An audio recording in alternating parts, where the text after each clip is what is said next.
ad esaminare le caratteristiche organolettiche dell'olio extravergine di oliva Veneto DOP. Sono dei campioni di olio provenienti da una serie di produttori aderenti al nostro consorzio e in fase di certificazione. Vi ricordo che le tecniche di assaggio devono essere conformi ai regolamenti comunitari. L'olio Veneto DOP ha determinate caratteristiche e noi dobbiamo andare ad individuarle non solo da un punto di vista olfattivo e gustativo, ma soprattutto andare a verificare l'aderenza al disciplinare di produzione, valutando il legame che ci sono con le varietà storiche. L'olio extravergine di oliva Veneto DOP si caratterizza per un fruttato leggero e un sentore di piccante non particolarmente intenso ma persistente. Prevale un odore di mandorla amara e nei vostri campioni ce ne sono anche di quelli che sono del Veneto, Valpolicella DOP. Avrà un sentore leggermente di muschiato e di agrumato. Iniziamo la fase di assaggio. Particolare attenzione dovete farla al sentore di erba fresca. Quest'olio è una produzione 2014, pertanto a circa 60 giorni, dove prevale il sentore di mela verde da greni, prevale il sentore dell'erba appena sfalciata, c'è una leggera tonalità di carciofo. Antonio eseguirà ora una serie di operazioni per attuare correttamente un panel di assaggio. Il bicchierino ha un coperchio per mantenere all'interno tutti i profumi e i sentori.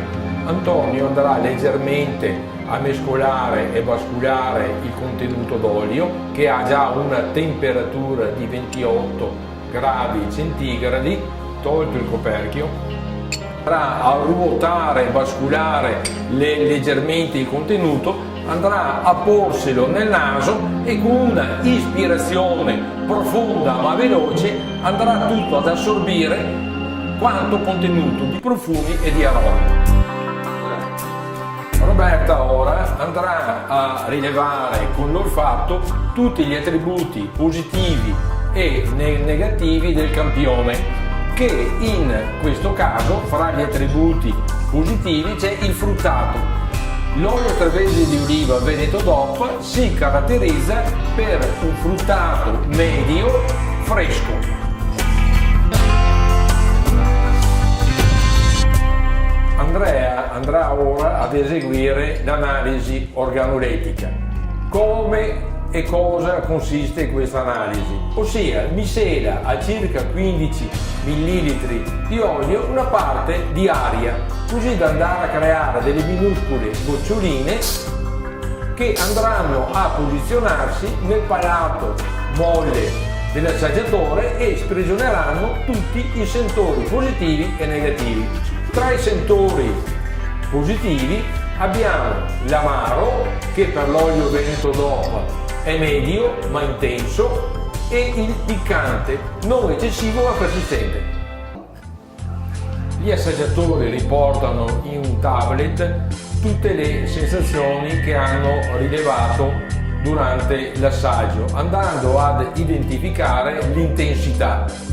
Un programma specifico va ad elaborarlo e riporta la mediana di tutte le sensazioni.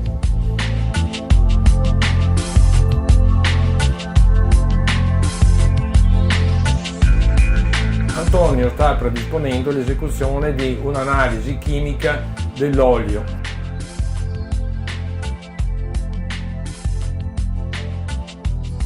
Ne preleva circa 15 mm e andrà a posizionarlo all'interno di una macchina analizzatrice che attuerà l'esecuzione dell'analisi chimica mediante il sistema NIRS. andrà a rilevare le acidità, i perossidi, il delta K, tutta la composizione acidica dell'olio, i polifenoli, tocoferoli, andrà a valutare gli alchili esteri sia metilici che etilici. In pochi minuti darà un referto di analisi sulle caratteristiche dell'olio extravergine di oliva Veneto DOP.